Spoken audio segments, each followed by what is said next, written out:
Hi, and welcome to another video by Jim the Car Guy. Today's project, replacing the water pump assembly down inside there. As you can see, it's in a really tight spot. So we're going to change the tensioner and the idler pulley at the same time. And you can see the idler pulley is back in there. And that's it. So what we did first is we jacked up the vehicle, took off the right front wheel. We are going to remove this panel right inside here so we can gain access to the lower part of the crankshaft to get the belt off and on. Next thing we're going to do is we're going to come over here and we're going to disconnect the battery right there first. We're going to disconnect the battery so that we have no problem with the power. Next, we're going to come in and we're going to remove the alternator from the car because we need to get that tensioner assembly out through there. And of course, this engine mount is going to go too. We are going to jack up the engine using a floor jack. We're going to take the jack, put a piece of wood across the top right here, put it underneath the oil pan, and then bring it up slightly just to take the tension off of that upper mount. All right, so let's get in there and let's get started. Now, taking out these clips, you got to be very careful. You want to get behind it with a screwdriver, just like this, and you want to work it back and forth very easy because you don't want to snap these off because you're going to need to put these back in later on. So we're just going to come in here, we're going to work it back and forth until we get it to pull out just a little bit, and then we'll do the rest with our hands, just like this. Work it back and forth, and it comes right off. We're going to do the exact same thing on the bottom, and then we have a little bit better access to the lower crankshaft. Okay, so as you can see, the cover is off. Gives us a little bit better room underneath here, and we put that off to the side.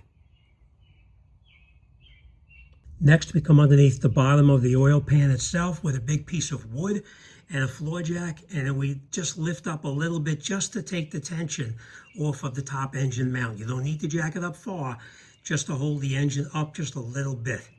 Okay, so let's go up top and let's disconnect that engine mount.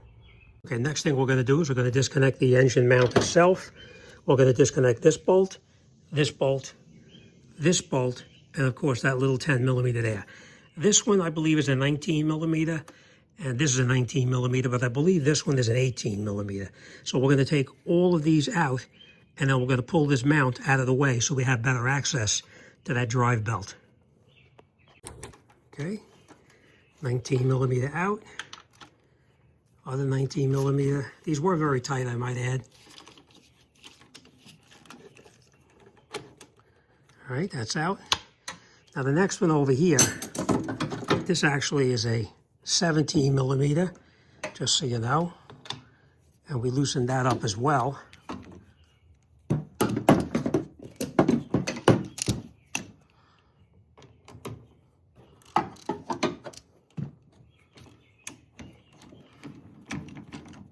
All right, so now we're going to take all those bolts out, including that 10 millimeter that you see right here. We broke this one loose already. Take this one out as well. Now, if the engine starts to drop down while you're lifting it up, of course, you can put more tension on it then. Just jack it up just a little bit more.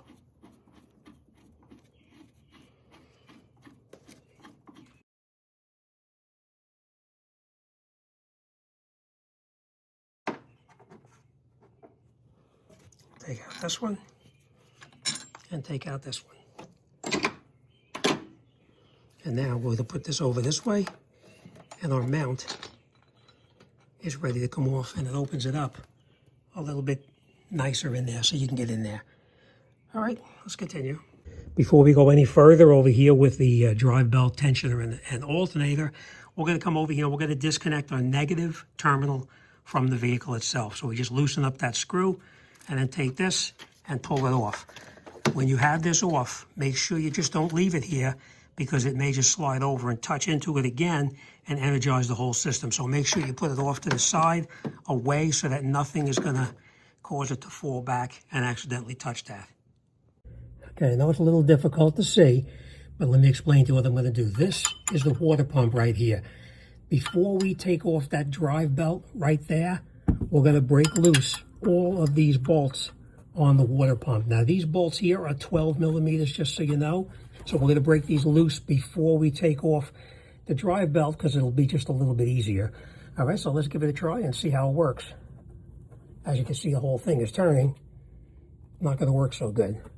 All right, so what we're going to do is we're going to come in here with a screwdriver, and we're going to put a screwdriver in here, and we're going to wedge it between this bolt and this bolt to keep it from rotating. I'm not going to be able to film it because it's really a tight spot, as you can imagine. All right, so we're going to take and loosen up one bolt, but we're going to use the screwdriver to hold these two here so that they don't rotate. All right, so let me do that, and then we'll come right back. I just want to mention this to you too. Do not remove the bolts all the way. Just one turn out because the drive belt is still on there. You just want to crack them loose for now. Okay, next we came in here with our 19mm wrench. We put it on this tensioner right here. We released the tension on it, and we disconnected the belt. Now, before you disconnect the belt, make sure you have a routing so you know how to put it back on. And, of course, you can get it online or just take a picture of your particular car. All right, let's take this belt out, and then we're going to take this alternator out. Next, being that we already loosened up the bolts up here, we can now take these bolts out that hold the pulley onto the water pump. Make sure you know which bolts go back where. Very important.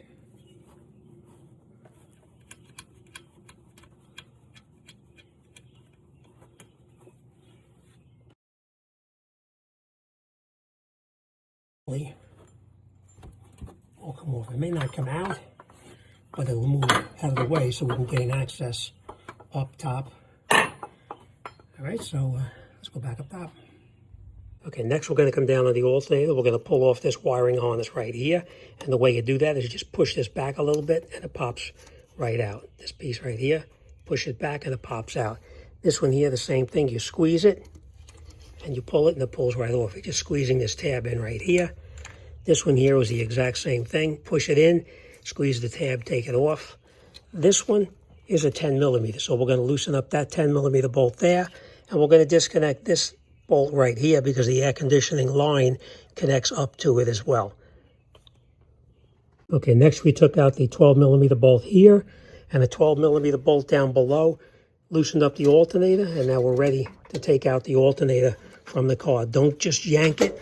Make sure nothing else is holding it in place. We're going to disconnect another wire that's going down to the bottom, right down there, and then we'll pull it out. And now that we have the alternator out, we can get the pulley out as well. It's a tight squeeze, but it does come out. Okay, we'll put this off to the side for now, and now it opens it up quite a bit down there. All right, so next we're going to come down and we're going to disconnect that.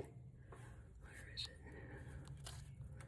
Right over here is a 12mm bolt holding that tensioner assembly on, and we're going to disconnect the bolt on the bottom. So let's do that. Okay, I just want to give you a word of advice before you go any further. You see this bolt right in here? That's an Allen key. You want to make sure that all of the road debris is out of that. Now, when you put your Allen key in there, make sure that it goes in all the way. You don't want to get it partially in there and strip that bolt out, because if you do, you're going to have a real big problem. Make sure you have the correct size. I believe this is an 8mm. So we're going to take that, tap it in, and we're going to break that bolt loose right there. Okay, so that bolt is extremely tight, just so you know.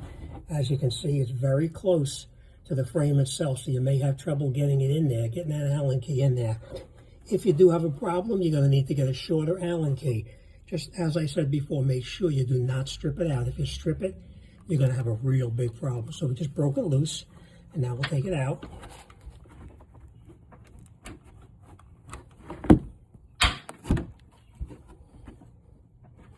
I'm going to need two hands to get it out.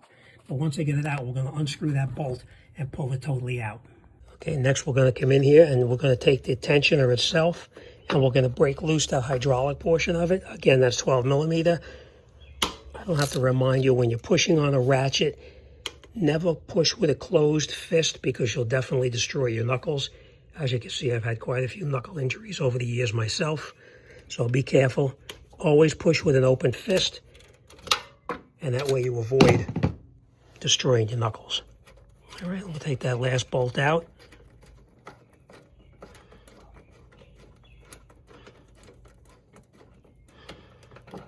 Okay, it's out.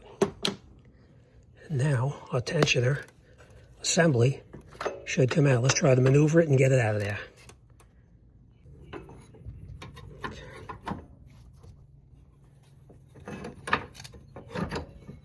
Don't have a faucet. Make sure you work it out. Remember how you took it out, because that's the way you're going to need to put it back in.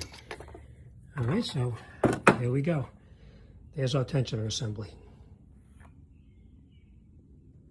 I just want to point this out to you. If by chance you were changing the water pump right now, it's only a matter of like maybe 6 bolts in here to hold the water pump in place, and then you can remove the water pump from the car and change it if you need to. In this case, we're not going to change it because it doesn't need it. All right, but that's what you would do. Just loosen up this bolt, and this bolt, and around the back a few bolts, and the water pump comes right out. I hope my video was helpful. Thanks for watching, and I'll see you on the next one.